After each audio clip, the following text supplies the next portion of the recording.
कुछ मुझको, जीवन सांसें और मुस्कान तुमने दिया है। सब कुछ मुझको, जीवन सांसें और मुस्कान।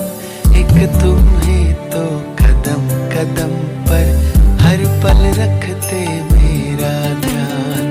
एक तुम ही तो कदम कदम पर हर पल रखते मेरा ध्यान।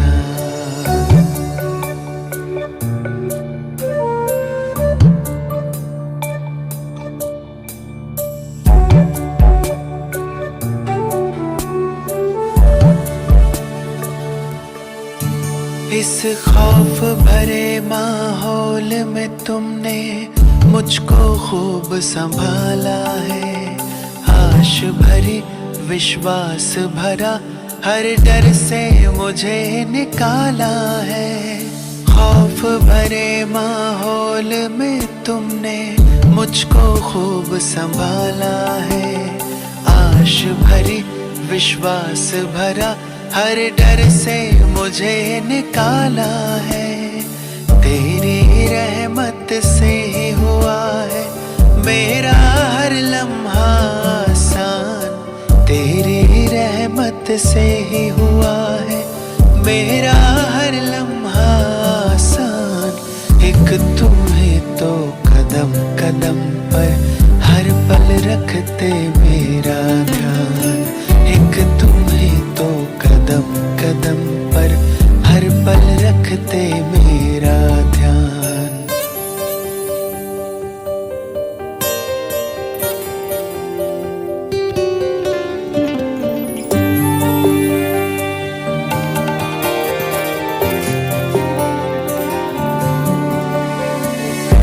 ओम शांति। Good morning. 26 अक्टूबर 2021 की प्रातः मुरली। मीठे बाबा के मधुर बोल।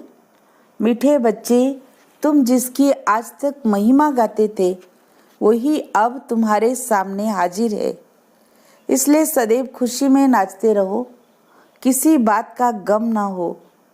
प्रश्न, पुरुषार्थी बच्चे अपने दिल के अंदर कौन सी जांच अवश्य करेंगे? उत्तर, अभी तक मुझ आत्मा में कोई छोटा मोटा कांटा तो नहीं है। काम का कांटा सबसे तीखा है। क्रोध का कांटा भी बहुत खराब है। देवताएं क्रोधी नहीं होते। इसलिए मीठे बच्चे, कोई कांटा हो तो निकाल दो, अपने आप को घाटे में मत डालो। गीत, तुम मात पिता हम बालक तेरे, तेरी कृपा से सुख गनेरे। ओम शांति। मीठे मीठे रूहानी बच्चों ने अपनी बाप की महिमा सुनी। वह गाते रहते हैं। यहाँ तुम प्रैक्टिकल में उस बाबा का वर्षा ले रहे हो। तुम जानते हो बाबा हमारे द्वारा भारत को स्वर्ग बना रहे हैं। जिनके द्वारा बना रहे हैं जरूर वही सुखधाम का मालिक बनेंगे। बच्चों को तो बहुत खुशी रहनी चाहिए। बाबा की महिमा अपरंपार है, उससे हम वर्षा पा रहे हैं। अभी तुम बच्चों पर बल्कि सारी दुनिया पर बृहस्पति की दशा है। अभी यह तुम ब्राह्मण ही जानते हो। भारत खास और दुनिया आम सब पर बृहस्पति की दशा बैठी है, क्योंकि अब 16 कला संपूर्ण बनते हो।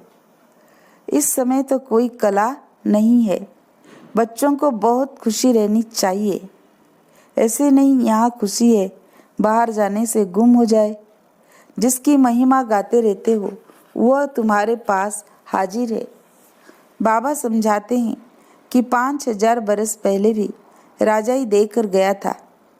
अभी तुम देखेंगे आहिस्ते आहिस्ते सब पुकारते रहेंगे। तुम्हारे भी स्लोगन निकलते रहेंगे।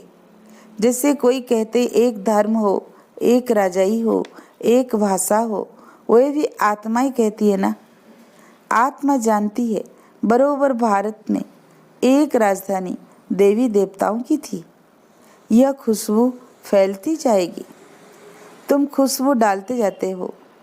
ड्रामा प्लान अनुसार लड़ाई के भी आसार सामने खड़े हैं। यह कोई नई बात नहीं है। भारत को 16 कला संपूर्ण जरूर बनना है। तुम जानते हो हम इस योग बल से 16 कला संपूर्ण बन रहे हैं। कहते हैं ना, दे दान तो छुटे ग्रहण। बाप भी कहते हैं विकारों का अवगुणों का दान दो। यह रावण राज्य है ना, बाप आकर इनसे छुड़ाते हैं।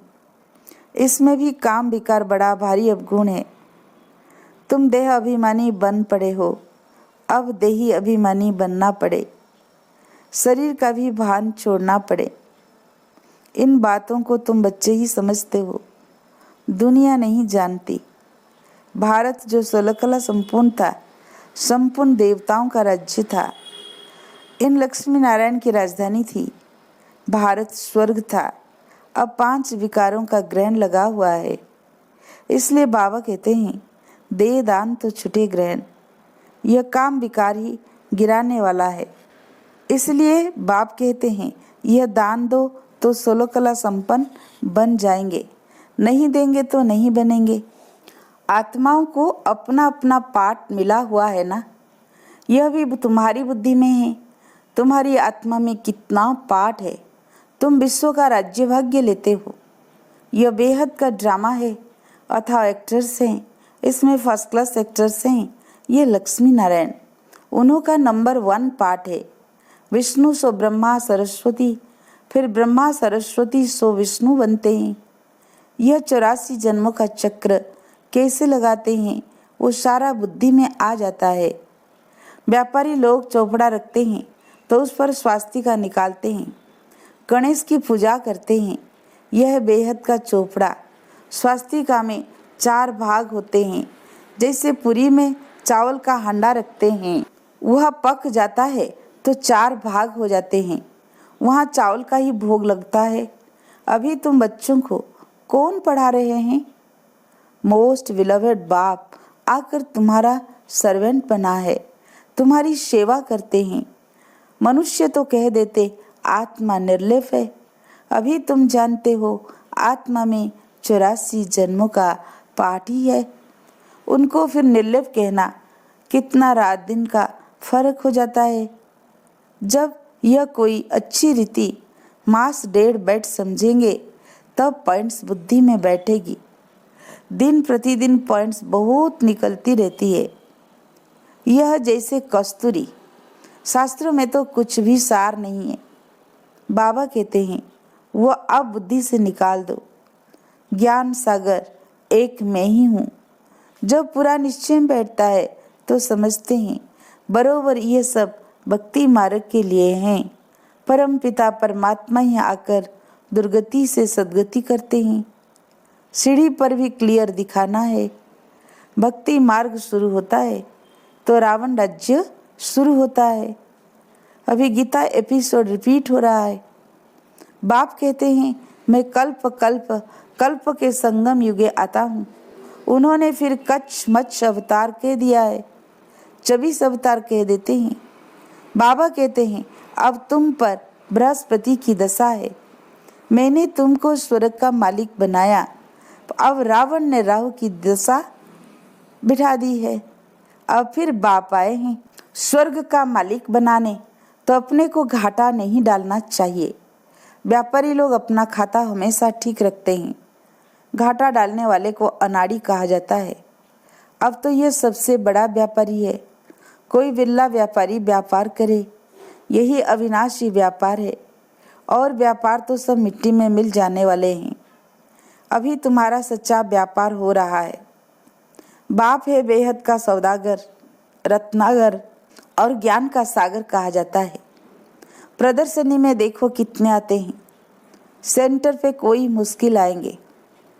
भारत तो बहुत लंबा चौड़ा है ना, सब जगह तुमको जाना है। पानी की गंगाएं तो सारे भारत में नहीं है। यह भी तुमको समझाना पड़े कि पानी की गंगा कोई पतित पावनी नहीं है। तुम ज्ञान गंगाओं को जाना पड़ेगा। चारों तरफ प्रदर्शनी मेले करते रहेंगे। दिन प्रतिदिन चित्र भी अच्छे अच्छे बनते रहेंगे। शोभनिक चित्र ऐसे हो जो देखने से ही खुशी आ जाए कि यह तो ठीक समझाते हैं। अब लक्ष्मी नारायण की राजधानी स्थापन हो रही है। अभी ब्राह्मण धर्म की स्थापना हो रही है। यह ब्राह्मण ही देवी देवता बनते हैं। तुम अभी पुरुषार्थ कर रहे हो तो दिल में अपने से पूछते रहो कि हमारे में कोई छोटा मोटा कांटा तो नहीं है, काम का कांटा तो नहीं है। क्रोध का छोटा सा कांटा वो भी बहुत खराब है। देवताएं क्रोधी नहीं होते हैं। दिखाते हैं शंकर की आंख खुलने से विनाश हो जाता है। यह भी एक कलंक लगाया है। विनाश तो होना ही है। सूक्ष्म वतन में शंकर को कोई सर्प आदि थोड़ी हो सकते हैं। वहाँ धरती ही कहाँ जो सर्प आदि निकले। आसमान में थोड़े ही सर्प घूमेंगे। सूक्ष्म वतन और मूल वतन में बाग बगीचे सर्प आदि कुछ भी नहीं होते। यह सब यहाँ होते हैं। स्वर्ग भी यहाँ ही होता है। इस समय मनुष्य कांटे मिसल है, इसलिए इनको कांटों का जंगल कहा जाता है। सतयुग है फूलों का बगीचा। तुम देखते हो बाबा कैसे बगीचा बनाते हैं, मोस्ट ब्यूटीफुल बनाते हैं, सबको हसीन बनाते हैं। खुद तो एवर हसीन है। सब सजनियों को अर्थात बच्चों को हसीन बनाते हैं। रावण ने बिल्कुल काला बना दिया है। अब तुम बच्चों को खुशी होनी चाहिए। हमारे ऊपर बृहस्पति की दशा बैठी है। आधा समय दुख, आधा समय सुख हो। इससे फायदा ही क्या है? नहीं, 3 हिस्सा सुख है। ये सा ड्रामा बना हुआ है। बहुत लोग पूछते हैं कि ड्रामा ऐसा क्यों बनाया है। अरे ये तो अनादि है ना, क्यों बना ये प्रश्न उठ नहीं सकता। यह अनादि अविनाशी बना बनाया ड्रामा है। बनी बनाई बन रही, अब कुछ बनना नहीं। किसको मोक्ष नहीं मिल सकता। यह तो अनादि सृष्टि चली आती है, चलती रहेगी। प्रलय होती नहीं। बाबा नई दुनिया बनाते हैं, परंतु इसमें गुंजाइश कितनी है। जब मनुष्य पतित दुखी होते हैं तब ही बुलाते हैं।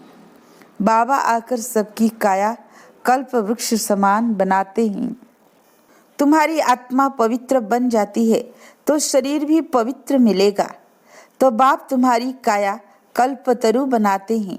आधा कल्प कब तुम्हारी अकाले मृत्यु नहीं होगी। तुम काल पर जीत पाते हो। तुम बच्चों को बहुत पुरुषार्थ करना चाहिए। जितना उच्च पद पाए उतना अच्छा है। पुरुषार्थ तो हर एक जास्ती कमाई के लिए करते हैं। लकड़ी वाले भी कहेंगे हम जास्ती लकड़ी ले जाएं तो जास्ती कमाई होगी। कोई तो ठगी से भी कमाई करते हैं। वहाँ ऐसे कोई दुख की बात नहीं होती। अब तुम बाप से कितना वर्षा लेते हो। अपनी जांच करनी चाहिए कि हम स्वर्ग में जाने लायक हैं। नारद का मिसाल। शास्त्रों में तो बहुत बातें लिख दी है। ये तीर्थ यात्रा आदि सब छोड़ो। गीत भी है ना, चारों तरफ लगाए फेरे फिर भी हरदम दूर रहे। अब बाप तुमको कितनी अच्छी यात्रा सिखलाते हैं। इसमें कोई तकलीफ नहीं। सिर्फ बाप कहते हैं मामी कम याद करो तो विकर्म विनाश होंगे। बहुत अच्छी युक्ति तुमको सुनाता हूँ। बच्चे सुनते हो। यह मेरा लोन लिया हुआ रथ है। इस बाप को कितनी खुशी होती है। हमने बाप को अपना शरीर लोन में दिया है। बाबा हमको विश्व का मालिक बनाते हैं। नाम भी है भागीरथ। तुम जानते हो बम शादी तैयार हो रहे हैं। आग लगनी है। रावण का बुत भी बनाते हैं मारने लिए। यहाँ मारने आदि की तो बात नहीं। कहाँ मारने आदि की बात है, कहाँ ये रावणपुरी खत्म हो रही है। तुम बच्चे रामपुरी में चलने के लिए पुरुषार्थ कर रहे हो तो पूरा पुरुषार्थ करना है, कांटा नहीं बनना है। तुम ब्राह्मण ब्राह्मणिया हो। सबका आधार मुरली पर है। मुरली तुमको नहीं मिलेगी तो तुम क्या करेंगे। ऐसे नहीं कि सिर्फ एक ब्राह्मणी को ही मुरली सुनानी है।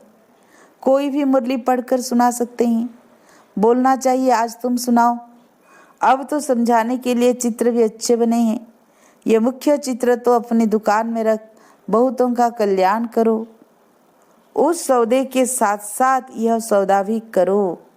यह बाबा के अविनाशी ज्ञान रत्नों का दुकान है। बाबा कोई मना नहीं करते हैं कि मकान आदि नहीं बनाओ, भले बनाओ, पैसा तो मिट्टी में मिल जाएगा, इससे क्यों नहीं मकान बनाकर आराम से रहो।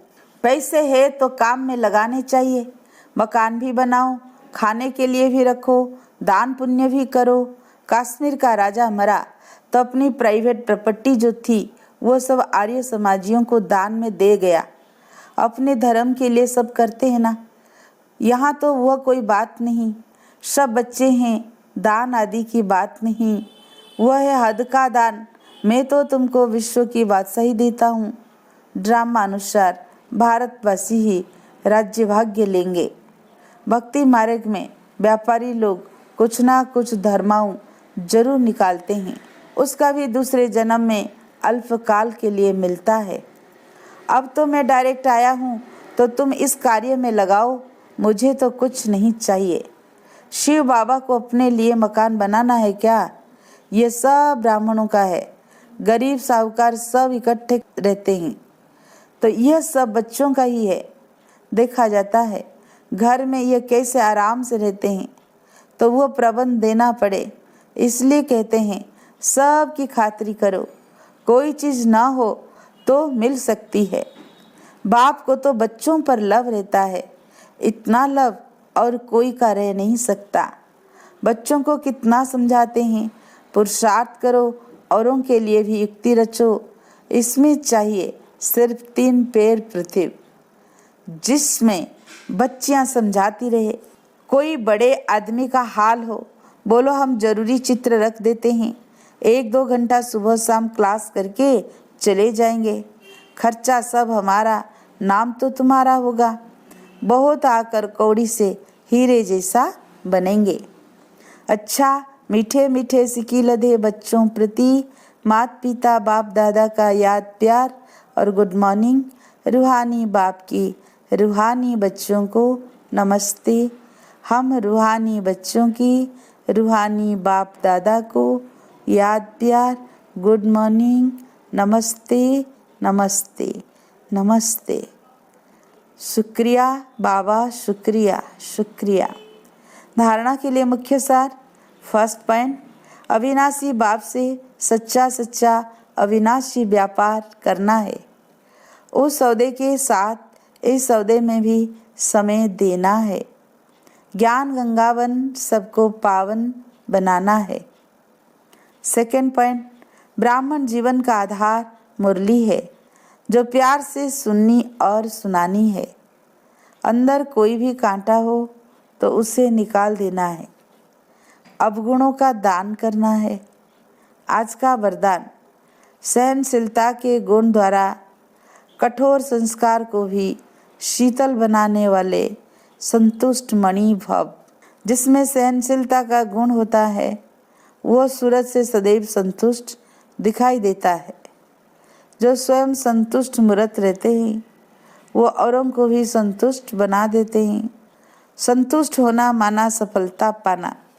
जो सहनशील होते हैं वो अपनी सहनशीलता की शक्ति से कठोर संस्कार व कठिन कार्य को शीतल और सहज बना देते हैं।